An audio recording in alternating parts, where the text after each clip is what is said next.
So the early Christians were accused of cannibalism, which is awkward, but also kind of important. Because if your celebration of the Lord's Supper could not possibly be misunderstood as eating flesh and drinking blood, then congratulations. You might be celebrating something the pagans would have found very reasonable. They heard us whisper body and blood and said that sounds like they're up to no good.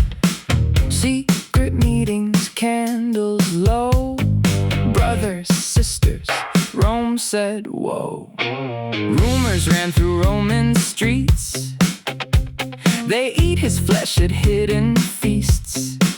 The church said no, you've lost the plot, but truth be told, you're closer than not. No, you've lost the plot, but you're closer than not. This is his flesh, but it's not how you thought. Not butchered, not broken, not dead on a plate, but the living Christ in sacramental state. If they never could confuse it, maybe you've already lost it. If the world can't misconstrue it, perhaps it's too diluted. Not just bread, not just wine, not a metaphor sandwich this time. This is the lamb on the altar, and the church still says his name. Body, blood, soul, divinity under bread and wine. We see not cannibal crime, but mystery, the living Christ given bodily. Now don't get weird, don't miss the sign. We're not chewing bone and spine, not dead flesh laid out to drain, but the risen Christ who lives again. The accidents stay, the substance goes. The eye see bread, but the church still knows what looks like wine remains the same, to taste and touch, but not in name. The what it is has moved away, the how it looks is told to stay. The king arrives in humble dress, and reason kneels to realness. Body and blood under bread and wine, more than symbol, more than sign. Not torn flesh laid upon a plate, but the living Christ in sacramental state. Ancient scandal, holy feast given by the Prince of Peace. And when the crowd said this is hard, he did not say they'd gone too far. And when they started leaving, he didn't call them back to say, guys, relax, it's symbolic. He didn't say, you misunderstood. John wrote sarx, flesh, then trogon, not you feed. Harder words, not softer ones, while disciples walked away. Imagine Fido, faithful hound, still dog-shaped, sleeping on the ground. Trim his tail, shave his hair, paint him green, he's still in there.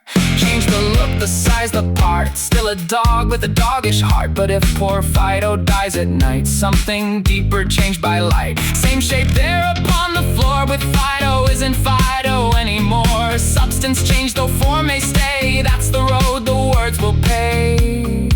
So bread can look like bread and be more than bread mysteriously. Wine can taste like wine and still carry heaven by his will. Not because the senses lied, but because the word replied. Take and eat, the Savior said, and life comes hidden under bread.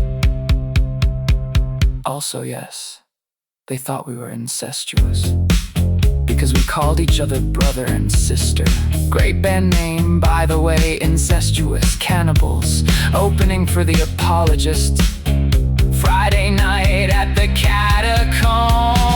Body and blood under bread and wine, more than symbol, more than sign. Not torn flesh laid upon a plate, but the living Christ in sacramental state.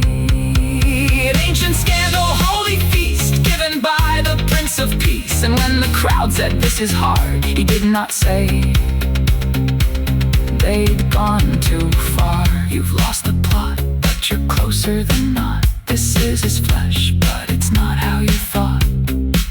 Because when the word became a man, he didn't glow for Rome, he looked like any other sun, walking any road home. No halo burned above his head, no lightning in his veins. And if you'd drawn his blood that day, it would look just the same. So why should heaven's hidden life be different in the feast? The God who hid in human flesh still hides himself in peace. This is my body, this is my blood.